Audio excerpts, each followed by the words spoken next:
Episode of Describe TV. As usual, we're going to talk about some very um, prescient and common subjects that are affecting almost everybody in the country. One is real estate, what's happening to housing prices.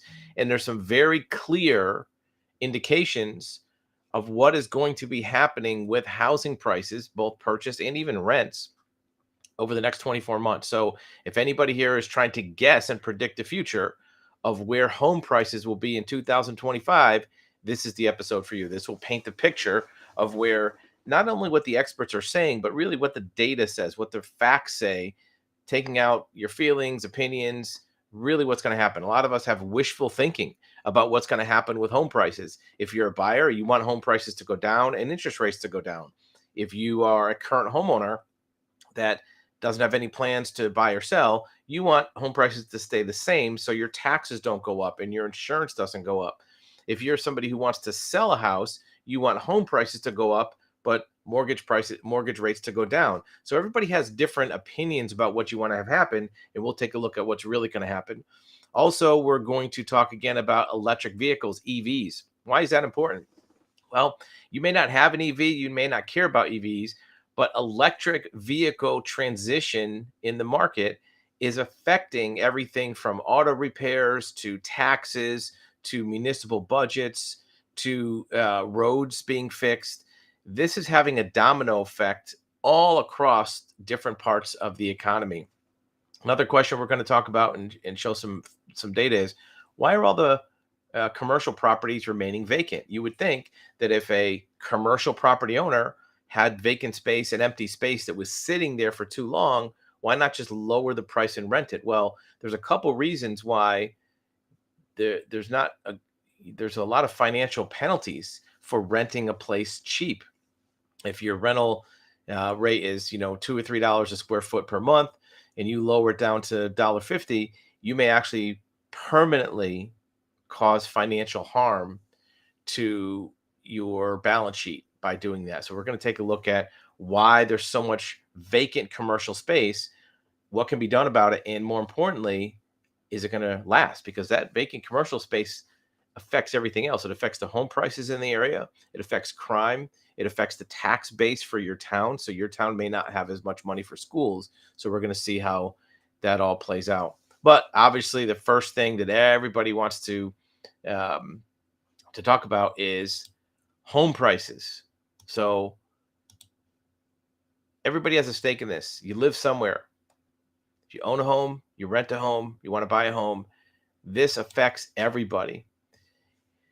So as you know, home prices have fallen a little bit, but there's new problems. And when I say a little bit, over the last month or two, they maybe have dropped a little bit, but there's a lot of areas where they haven't. Home buyers have finally heard some good news. Home prices fell over the course of a month. But here's the thing, prices didn't really fall that much. The average or the median price has dropped, but that's mostly because higher end homes didn't sell as much. The real outliers, the $5 or $10 million houses, were less. Um, the decline rounds to zero. What does that mean? So it really didn't decline, it just stopped growing. The number of homes for sale has stopped growing. In fact, it's shrinking. The decline rounds out to zero. So it's not really that big of a decline. But more importantly, mortgage rates, right? Mortgage rates stayed about the same. The median home price is still about 450,000, somewhere in that range. The rate of interest went down to 6.7 or 6.8.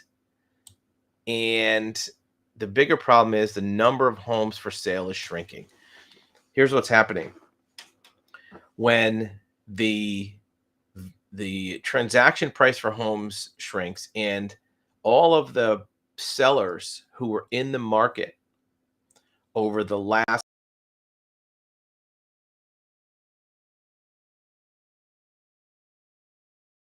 about sell, if you didn't of hot sales, people lined up, multiple offers over asking, you're probably not going to sell now. The people who did want to sell in the last year and a half, probably that's all been cleaned out of the marketplace.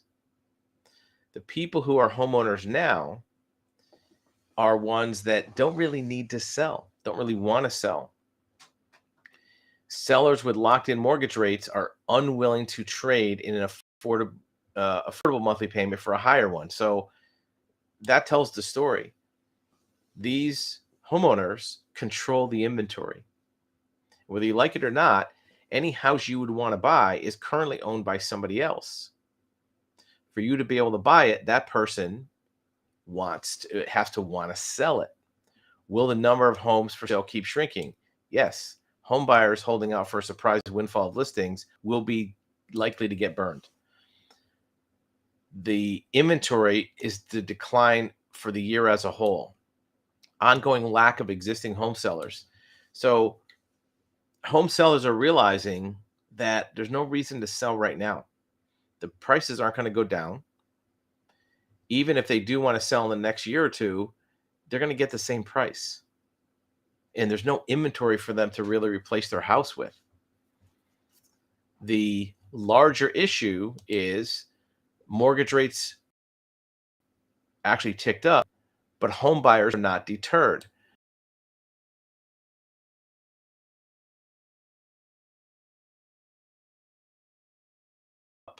Deal that are out there. The reason why there's fewer homes being sold are not because the buyers don't want to buy, it's because the sellers don't want to sell. Remember, every sale transaction takes two parties, at least two parties, maybe three. You need a buyer that wants to buy a house, but you also need a willing seller that's going to make their house available for you to buy. And you need somebody to fund the deal. If you're not paying cash, you need a mortgage company that's going to fund it. And the mortgage underwriting requirements have become more stringent over the last year, especially with income. And even if the mortgage underwriting stayed the same, the fact that rates went up have excluded more people from the market. Here's why. Mortgages are approved on two or three factors. One is your credit. You have to have decent credit. But, as long as you're not a complete train wreck, you can probably get approved for something. The other factor is debt to income ratio. So your income is multiplied by a formula, roughly 30%. And that's what the mortgage company figures you are able to afford for a property. You can afford 30% of your income will be available for you to buy a house. So let's say, round numbers, you make $10,000 a month times 30% means you can afford $3,000 a month for your mortgage payment. So if you go back 3 years, $3,000 a month, you could have probably bought $500,000 or $600,000 house. Plenty of those around in 2018 at 2 or 3%. Fast forward to 2023. Now the rate is 7%, meaning that same 3,000 buys you maybe 350 or 380 worth of house. Not only is that less house, but there's also fewer of those around. Look, if you were looking for a 380 house in 2018, you could have probably bought a pretty decent house for 380. Now those are hard to find, right? So the buyer is still out there. Same number of people want to buy a house. The economy, the market, COVID, none of these things made less people want to own a home. Maybe a little bit, but actually more people probably wanted to buy a house. The only thing that got changed with the last 36 to 48 months is the prices went up. That excluded some people from their budget. Interest rates went up, excluded some people from qualifying. And the mortgage approval process roughly stayed the same, but the fact that the budget went up shaved some people off. So what do you do if you are a buyer? Well, one thing you can do is say, well, are the rates going to go down? Should I wait for the rates to go down? Well, there's an answer to that too. First of all, let's talk about housing prices. Are the housing prices going to go down? Well, housing prices are going to stay fairly high. It's going to be a real affordability crisis, just like what we talked about. The fact that the inventory has to come from somewhere means that unless there's a new house factory all of a sudden that builds houses, there's not going to be much more inventory. Sure, The builders are constructing new homes. The building industry is doing fairly well right now, right? Home builders are doing okay with creating new homes, creating new inventory, but they can only build so fast. There still are um, supply chain problems. There are also employment problems, labor problems. It's hard to get workers to construct new homes on a large scale basis. So the availability of inventory is probably not going to be substantially flooded anytime soon, because the people who control the inventory are the current owners, and they're not looking to dump houses. What about interest rates? Well, according to the Federal Reserve chairman, inflation isn't returning to 2%, suggesting investors should prepare for more interest rate hikes. It's probably not going to happen this year, but probably the fight against inflation is over, underscoring the possibility of more interest rate hikes, maybe 2025. Higher rates won't be good news for stocks. Well, this is a Market Insider publication. They're not really asking about the other side of the market, which is borrowers. What about borrowers, right? Um, there may be another half a point to three quarters of a point or 75 basis point increase in rates um, in the next year. So where's that going to put you? If you are looking to buy a house right now and you can afford a certain amount, is that amount going to be higher or lower, let's say in 2 years, in 2025? Let's take a look at a mortgage calculator and see what those differences are, right? We're going to compare, hypothetically, a mortgage in today's dollars and a hypothetical mortgage a couple years from now. So let's put a house at 440 today's dollars, and we won't put any down payment, and we'll put in a rate of 6.6%. That's going to give you roughly 2815. Now this is before any taxes, before any insurance, before any HOA fees. It's just the raw mortgage payment. So let's say you fast forward to 2025, and let's say the house market goes up 5% per year between now and then. That's not a huge amount. That's about the same as inflation. It's likely that housing prices will go up more than 5% per year because houses will probably outpace inflation. So 5% per year would roughly be 10%. 10% of 440 would be 44,000. So let's make this 484. So let's say the same price is 484. And instead of 7.6, let's say the rate goes up a point to 7.6, right? Look what happened. The payment went up $600 a month. So that's 7,000 a year more against your budget. If you make 100,000 a year, that's a 7% reduction in your buying power. 7% absorption, digestion of your money for the same house. Is that going to happen? Well, maybe, maybe not, right? Here's the big question. What do you do about it? What do you do about it if you are a prospective home buyer and you're looking to buy a house? What do you do?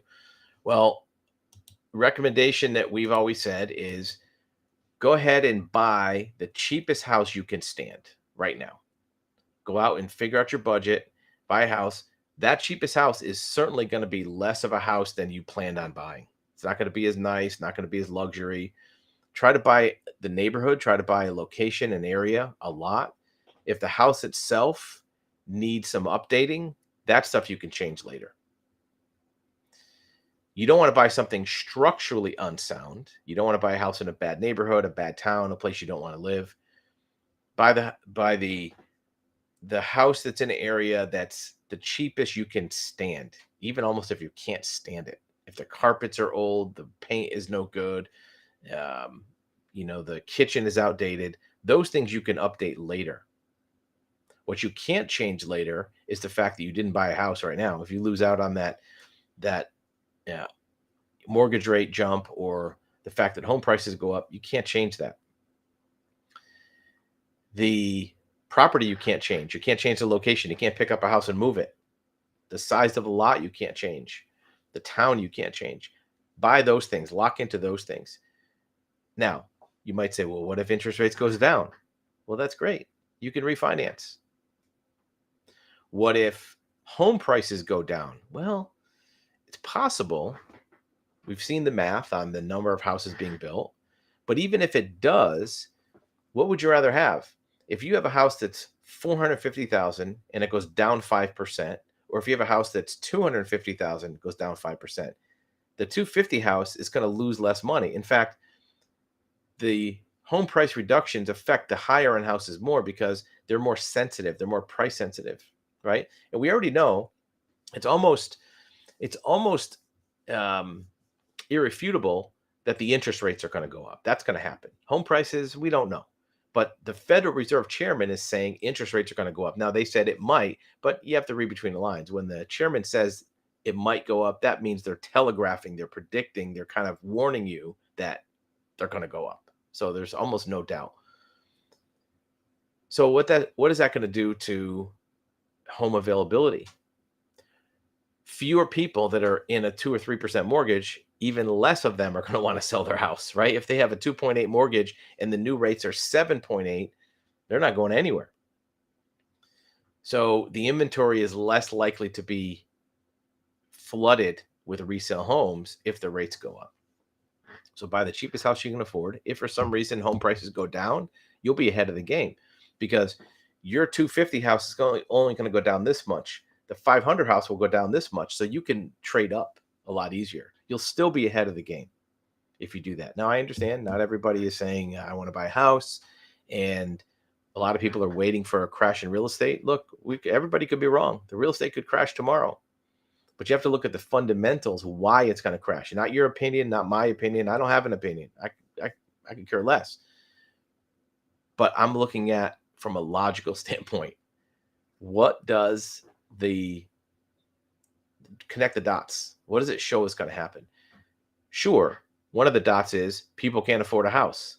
Okay, that's true. Less people can afford a house. But as of right now, enough of them are still out there trying to buy a house. And even if less can buy a house, there's also way less people trying to sell their house. So the market demand might be going down, but the supply is also lower. So it evens itself out and the prices still remain high. We'll see in a couple years what it looks like, but that's just not an opinion, not a wishful thinking, not this is what I want to have happen. I'm excluding all that from the thought process. It's just, what do the numbers say could happen or probably will happen? Nobody has a crystal ball. There may be a lot of other factors that jump in the mix, but that's one of the things that happen. So we'll take a quick break. When we come back, we're going to talk about electric vehicles. And if you don't have an electric vehicle, that's fine. If you don't ever want to get one, that's okay too. But electric vehicles invading the marketplace still might have a very significant effect on your lifestyle. From a lot of ways. It might affect your school funding. It might affect how good your roads are. It might affect the safety of you driving. It might affect even what cars are available for you at a dealership. So in a minute or two, we'll come back and we'll talk about electric vehicles and how they probably will affect your life no matter what your thoughts are on them in ways that you can't even imagine.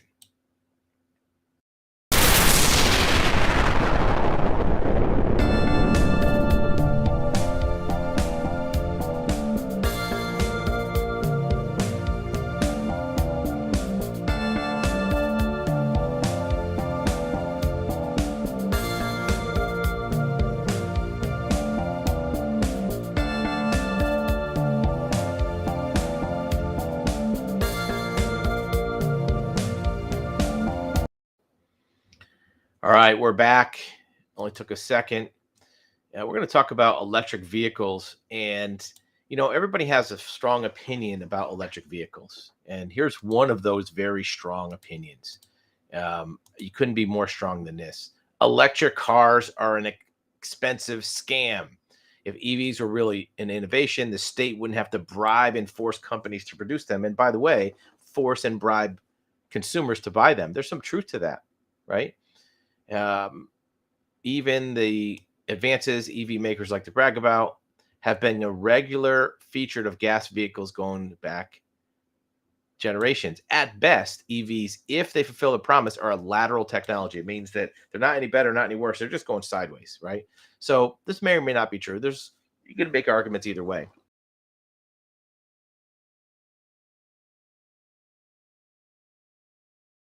Motion opinions and gets is that electric vehicles are already creating problems for societies. One of them is here's the Department of Transportation in one state, happens to be Oregon. We are out of money. Future projects delayed as ODOT, Oregon Department of Transportation, searches for funds. So they're anticipating funding issues, delays for projects, initially relying on highway tolling, but then they stopped doing that. So here's the thing. Most of the money that comes from or that goes into fixing roads comes from gas taxes. Gas taxes. So when you go to the gas pump, you fill up your tank with gas. A percentage of what you pay at the pump, $3.82 or $5.21, whatever. Some percentage of that is tax, state gasoline tax. And that money goes to the state for them to fix their roads, for them to, do all the things that they do with the gas tax money. And what happens is as people either have higher MPG cars, hybrid cars, or switch to electric vehicles, there's less gas being purchased, which means less gas taxes are being paid. So what happens is the state runs out of money. And they're already predicting it's going to get worse because they're trying to transition to electric vehicles very, very quickly.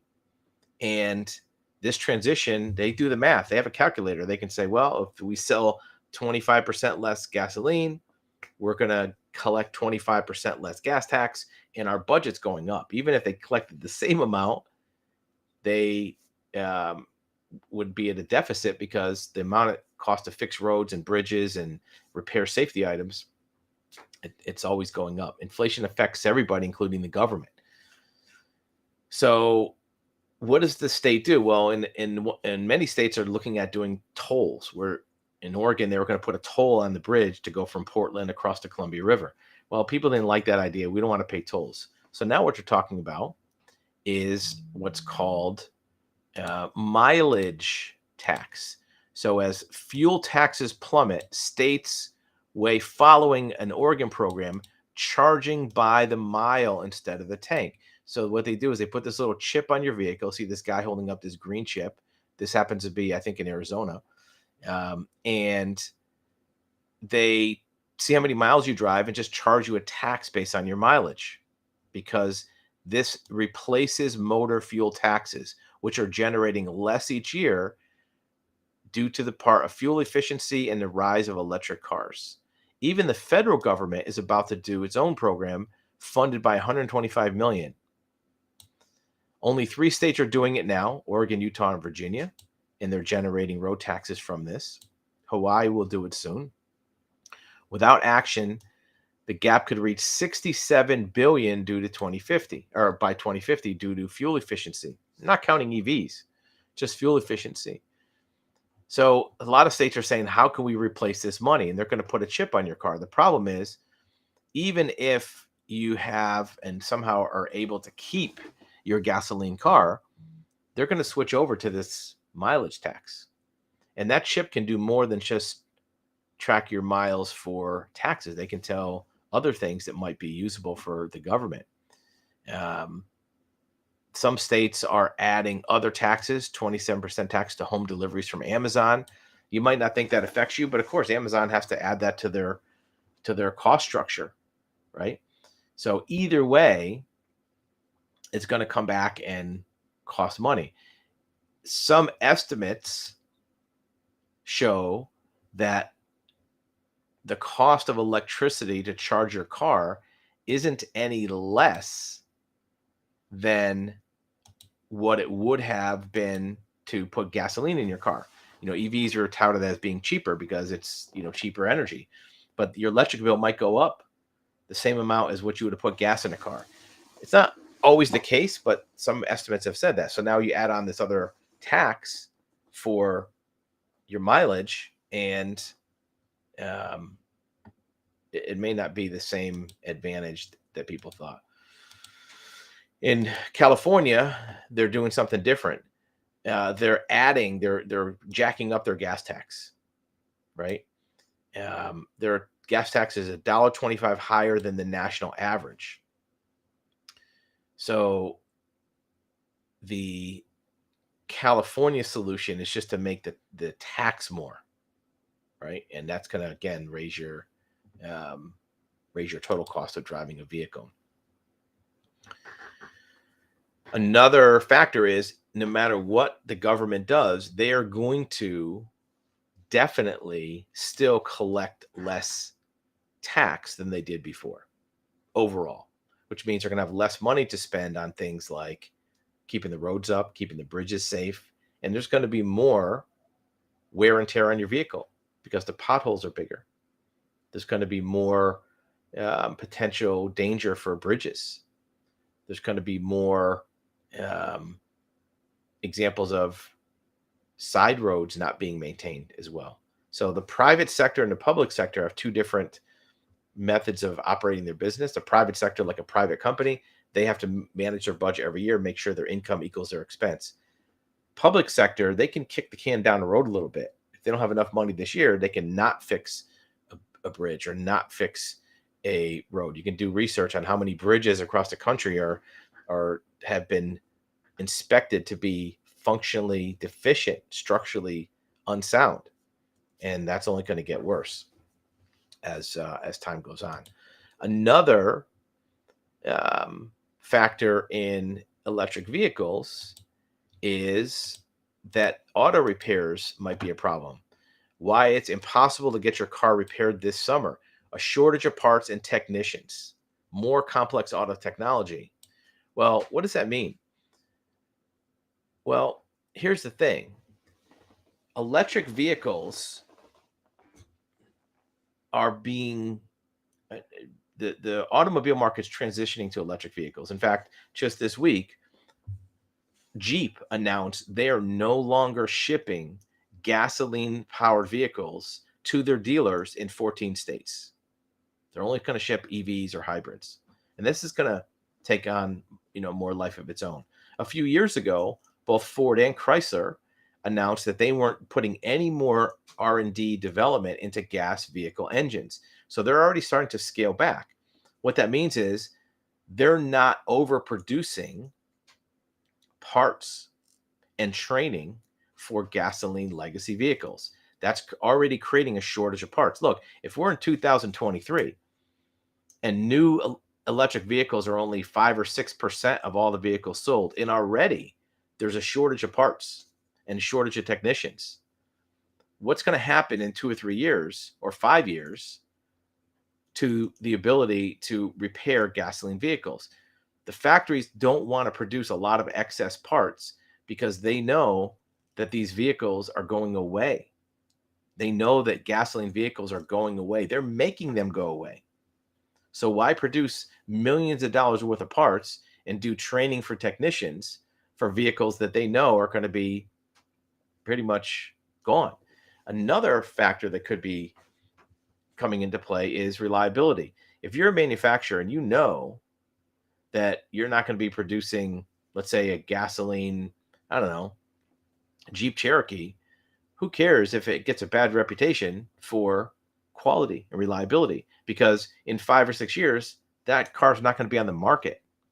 So if you just throw them together and slap them together and put them out there, and maybe buyers aren't able to, have good reliability, then you may not have the same liability that you did in years past. Previously, manufacturers wanted to keep their brands and their products be seen as high quality. because that made more people buy them in the future. Now, if all the models that are out there are going to be going away or going to electric, who cares if Consumer Reports says, hey, this vehicle was no good? Because the manufacturer is going to say, fine, we don't sell it anymore. Buy this electric instead, right? Um, the repairs are already being a problem. Look, try it yourself. Call up your local dealer and say, I want to repair the transmission in my 2019 Toyota Camry. See what they say. Um, the industry already had a slowdown because of pandemic, where they stopped building cars as much. They had supply chain issues. So there's not a lot of extra vehicles and extra manufacturing capacity to build all these parts. And they're already starting to transition dealers training for technicians over to EVs. So you're having a shortage of technicians. This is already starting to have a ripple effect on the automobile industry. Did you run into this at all? Have you run into dealers being hesitant to fix your car? Maybe not necessarily saying you have to wait. They might say, it doesn't need anything. That's normal. We've already getting reports from our viewers that they brought their car in for some noise or some mechanical problem, and the dealer tells them this is normal. Don't worry about it, because they want to just avoid it. Or there's nobody here can look at it right now. We hear that quite a bit. This is something which affects vehicle owners, and it might be a way to try to get them to speed up your transition to electric vehicles. Again, not trying to be suspicious, but think about what the numbers are behind it. Last thing we're going to talk about is commercial properties in your town. I can guarantee you, when you're driving around, you see a lot of empty storefronts, empty offices, empty big box stores, empty commercial overall. And you might say, well, why are they empty? Wouldn't it be better to lower the price and rent it, at least for something? You get some money coming in, because this building's been empty for a year. Well, what's the downside to just throwing something in there to get some cash? Well, there's a big downside. It turns out, very secret, hidden reason why commercial property owners have an advantage to not renting it. And if they do rent it cheap, it might be a very, very serious consequence. In the meantime, again, it's hurting your the look and feel of your town. It's kind of a blight. It makes it look bad, and it has a ripple effect. If one place is empty for a long time, the place next door might go empty, and as less people walk around that commercial development, other stores might lose out. Little coffee shop, mom and pop might not have the foot traffic. So it affects a lot of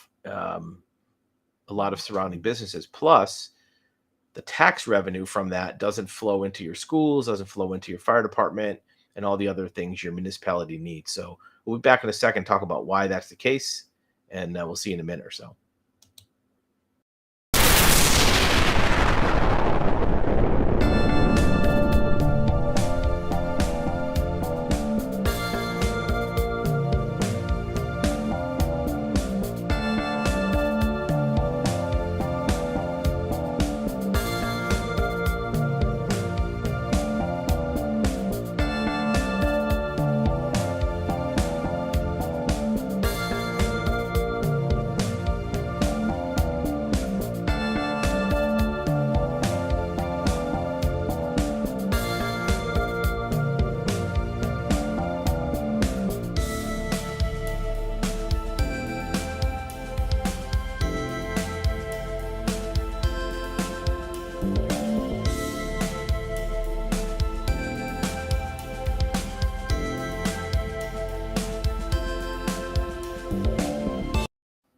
All right, here we go.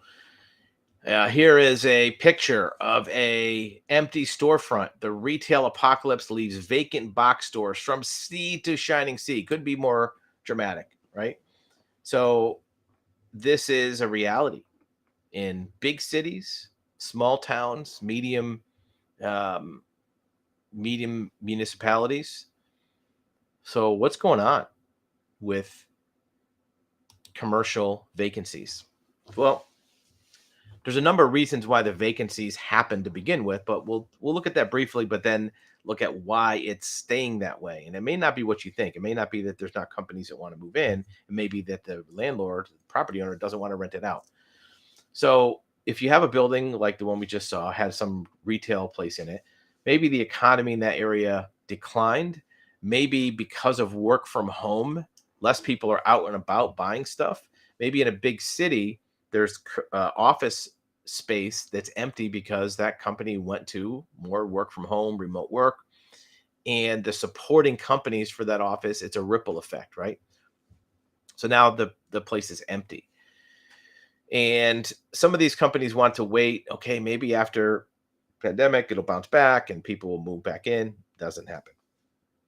So now they start looking for tenants and there's no takers at the previous market rent. And you might think, well, just lower the rent, right? Why let it sit empty for a year? Let's say the rent on the place is $10,000 a month times 12 months, that's 120,000 a year. What if you lowered it to 7,000 a month?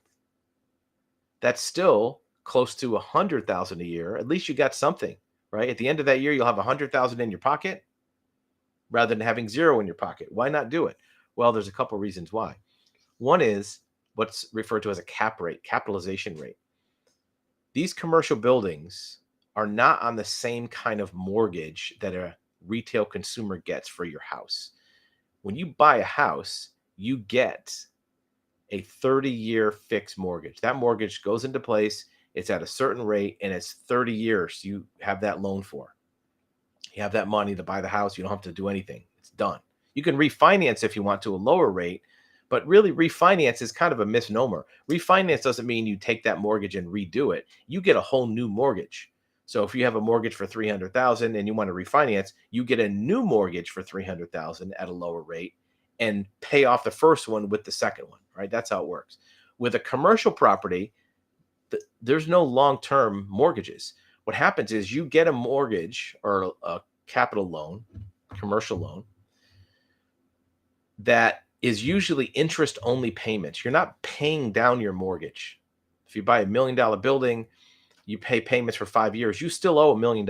All you did was pay off the interest, just the borrowing cost. And these loans go from anywhere from 3 to 5 years, and then you have to redo the mortgage. At the end of 3 to 5 years, it's due in full. You have to get another loan. And the reason that the commercial lenders do that is because there's not the same government subsidy or the government marketplace to resell and guarantee these mortgages. If you're a residential lender, you get this mortgage. It's almost like a CD, cash in the bank. You just guarantee it with the government. The person makes their payments. If the borrower defaults on a residential, a single family house, government pays it off. You don't have to worry about it.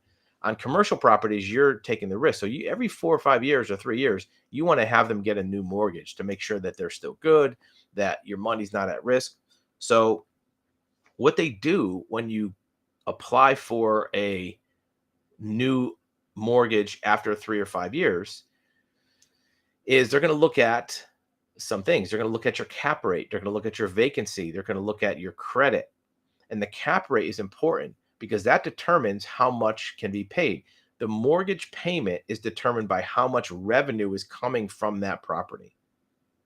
So if you add up all the rents on that property, that equals your cap rate, and that tells how much of a mortgage you can get. They have a formula that says, look, if you're, earning 100,000 a year from this mortgage, the payments on this mortgage would be 90,000 a year. That gives you enough money to pay the mortgage payment and have money left over to manage the building or pay taxes or what have you. But if all of a sudden your rents go down, your rent rate goes down, they have to recalculate it. And you might think, well, doesn't vacancy affect it? Not in the same way. They go by what the rent hypothetically would be if you had a tenant. So if you charge, let's say, $5 a square foot per month or $60 a year, however you want to do it, that's the cap rate they go by. They look at your leases and say, well, you have a lease for $58, one for $62, one for $60. So your average cap rate is $60. And that's what they use for calculation to figure out how much of a mortgage to give you.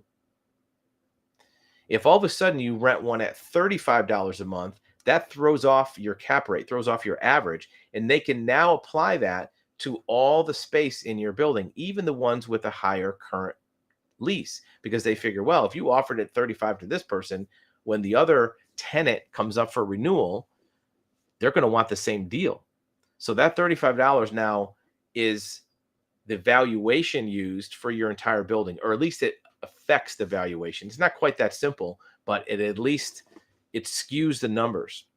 So some landlords would rather keep it empty, even though they're not getting that money, because when they go to refinance that building, look, if you lose $100,000 of rent over the course of a year, that is a loss of 100,000. If you go to your refinance event after 2 more years, let's say, and your lender looks at your lease history and says, "Wait, you leased it for 35,000. Your building's not worth a million anymore. Now it's worth 700,000. That's all we're going to give you for your mortgage." Well, now you just lost 300,000. You didn't lose 100, you lost 300, right? So some lenders can't afford to have their building go down because that's permanent. If you lose 100,000 one year, that's a temporary thing. You can maybe make it up the next year. After 2 or 3 years goes by, who knows? But hindsight's 2020. The other reason that lenders sometimes don't, or that owners, landlords sometimes don't do it, is in many cases there are tax credits. If you have a vacant building and you can show, hey, I tried to rent it, nobody, nobody leased it, you can get a discount on your property taxes. Now, some cities and towns are trying to go get do away with that because they don't want to be paying for landlords to just sit a building empty because it makes the town look bad. But many cities and towns and even states have tax abatements where if you can say, hey, my building's empty, I tried to rent it in good faith, but nobody wanted to rent it at this price, and they give you tax credits. Those tax credits could offset half of your rent loss, right? So those are a couple reasons why people as property owners may not be rushing out to release their building at a lower rate. In the meantime, what does that put you? Even if you're not a commercial tenant, you don't own property, you're not an investor, you're still a resident of that town, and you drive by these buildings with paper in the window or empty, or people sleeping outside, or it just gets run down. So it's going to affect you no matter what. What can you do about it? Really not much, but just know that's why they're doing it. They're not stupid. It's just that they have other things going on as a property owner that's affecting their decision to rent it cheaper. How else could it affect you? Well, like we talked about, that tax abatement, number one, they're not collecting the taxes on that building. Number two, on that lease. Number two, they're getting a tax reduction. So now the county or city, whoever benefits from those taxes, has a deficit. And that tax money goes to pay for things like a new school bus, more teachers, new fire truck, fix the roads, fix the park, right? All those things. In addition, without that business, especially retail business in that facility, in that building, they're not collecting sales tax. If you have Michael's craft store in a building and all of a sudden it's empty, that craft store might have been selling $2 or $3 or $4 million a year worth of, paper and straw and string and everything else. Well, every one of those sales, they charge sales tax. Some of that sales tax money goes to the city, goes to the county. All that money's gone. So it's a ripple effect. Less tax money coming in. Now, when Michael's is not there, the little mom and pop nail salon next door doesn't have as many people going to Michael's or go to the grocery store.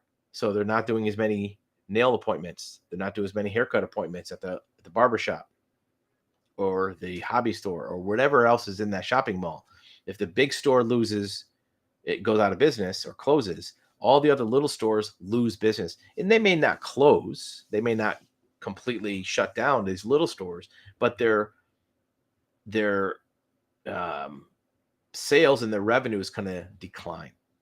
And that's also going to hurt business. And there's another ripple effect. Without that money coming in, the landlord property owner is probably not going to do as much to keep the building painted, do nice landscaping. It's just going to get run down. Look at the difference. Go to a shopping center in your area that's fully leased, very robust. Look at the bushes are all trimmed. The paint on all the moldings is all nice and new. It's clean. There's not oil stains on the parking lot. The sidewalk is pressure washed, nice and clean. It looks fresh. It looks presentable. Drive to another part of town where the place is half empty, and you're going to see it's dirty. The bushes are overgrown. The landscape chips are all washed away. It just looks different because that property owner isn't as interested in spending a lot of money because they don't have a lot of money. And it affects the community more than people think. But that's the reason why.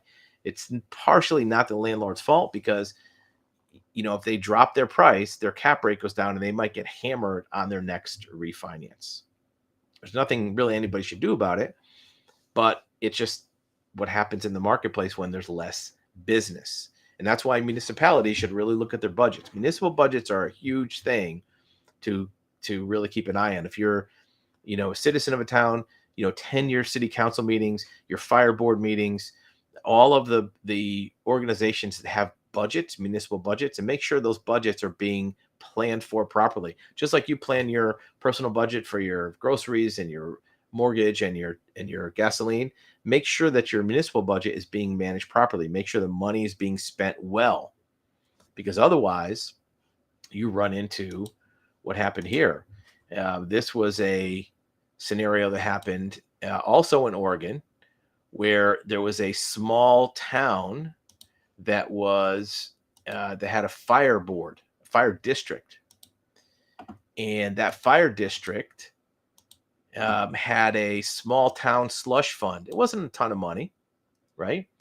Well, it's a subscriber, but they had people in that fire district spending $40 at hair design, $90 at a beauty salon. So they were, using money from that fire board improperly, buying, going to the grocery store, buying food, going to the restaurant. And it may not be a lot of money. I think they found that there was $7,000 that was not properly accounted for.